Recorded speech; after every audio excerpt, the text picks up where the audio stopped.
PDF के लिए Telegram join करें। डिक्टेशन स्टार्ट होगा 5 सेकंड के बाद।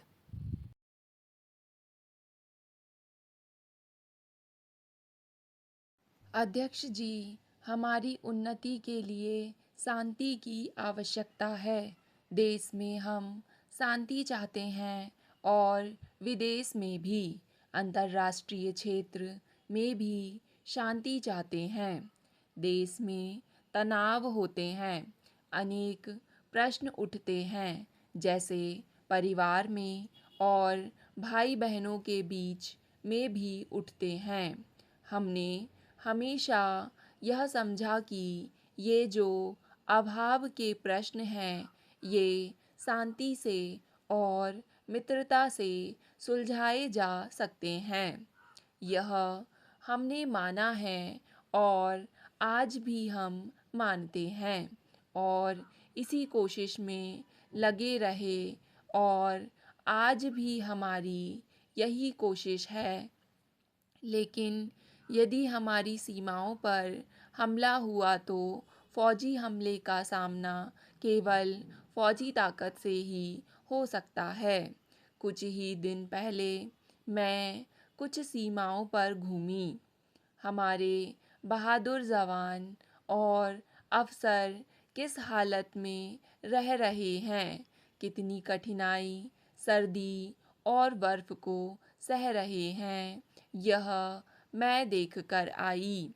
किस हिम्मत और साहस से, किस भावना से वे वहाँ हैं, यह भी मैंने देखा। मैंने उनको विश्वास दिलाया कि उनके पीछे सारा देश है। मैंने अपनी तरफ से उनको शुभकामनाएं दीं, भारत सरकार की तरफ से शुभकामनाएं दीं। और आप सब जो वहाँ नहीं थे, आप सब की तरफ से भी शुभकामनाएं दीं। मुझे पूरा विश्वास है कि हमारी तीनों सेनाओं के हाथ में भारत की स्वतंत्रता सुरक्षित है। लेकिन हमारा भी कर्तव्य है कि जब वे ये सब कठिनाइयाँ सह रहे हैं, अपनी जान देने को तैयार हैं, तो हम भी अपनी एकता बनाए रखने के लिए कुछ कष्ट उठाएं। हमारे कुछ रास्ते हैं जिनको मैंने आपके सामने रखा है। यद्यपि वे पुराने रास्ते हैं, लेकिन हमें उनको दोहराते रहना है, जिससे कि हम उनको ना भूलें। एक रास्ता समाजवाद का है। समाजवाद क्या है? कोई कुछ कहता है, कोई कुछ कहता है, लेकिन एक साधारण चीज़ है। उसके मायने केवल यह है कि देश की गरीबी हटाई जाए। देश में जो गरीब और अमीर का अंतर है, उसको कम किया जाए।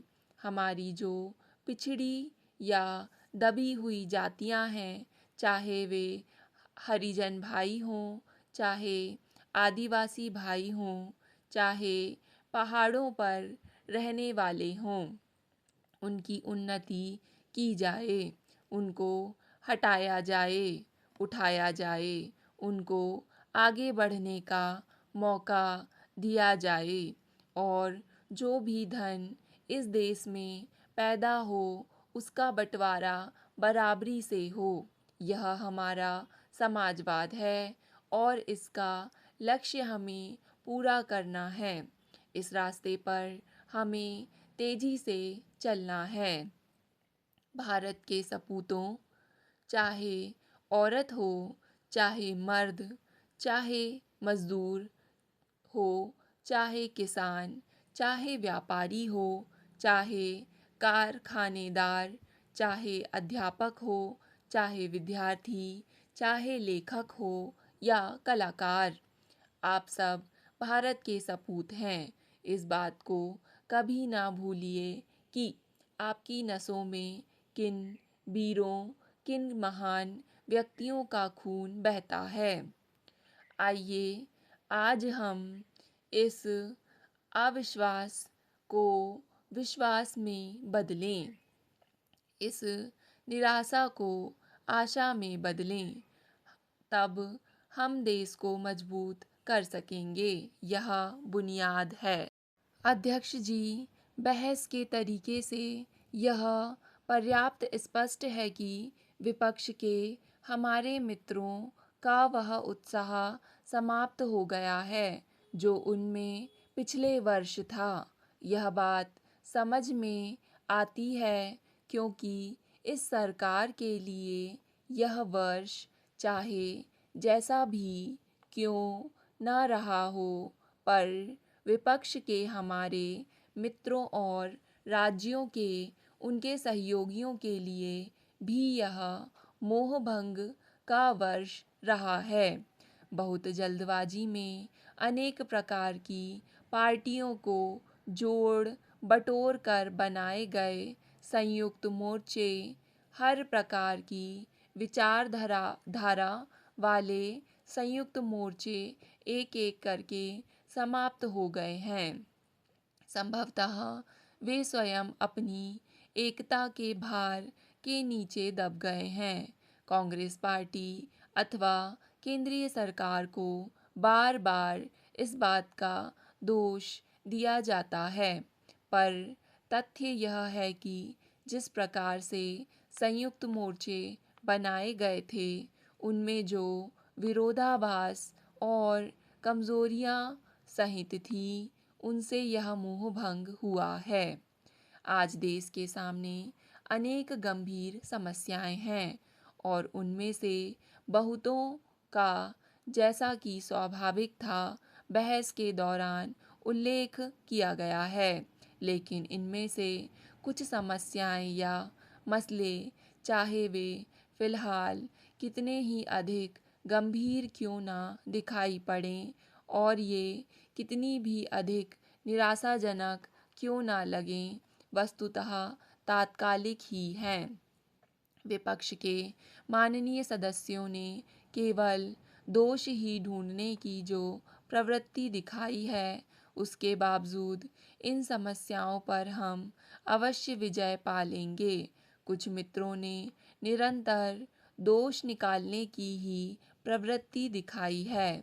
प्रसिद्ध अंग्रेज लेखक ने कहा था कि हर चीज़ दोष निकालने वाला व्यक्ति वह होता है जो प्रत्येक वस्तु का दाम जानता है, लेकिन किसी भी वस्तु का महत्व नहीं जानता। कुछ गंभीर समस्याएं हैं जो केवल तात्कालिक महत्व की नहीं है। इनसे हमारे लंबी अवधि के हित जुड़े हुए हैं। इनका संबंध दूरगामी और स्थायी महत्व की बातों से है। इनसे इस देश के अस्तित्व का प्रश्न जुड़ा हुआ है। इन प्रश्नों में दो प्रश्न लोकतंत्र और धर्मनिरपेक्षता के हैं। ये दो ऐसे स्तंभ हैं जिन पर हमारे अपने समाज की, राष्ट्र की इमारत खड़ी है। हमें इन स्तंभों को और दृढ़ करना चाहिए। यह प्रश्न केवल एक पार्टी का नहीं है और ना ही यह ऐसा प्रश्न है जिस पर क्षेत्रीय, स्थानीय अथवा किसी भी प्रकार की संकीर्ण दृष्टि से विचार किया जा सकता है।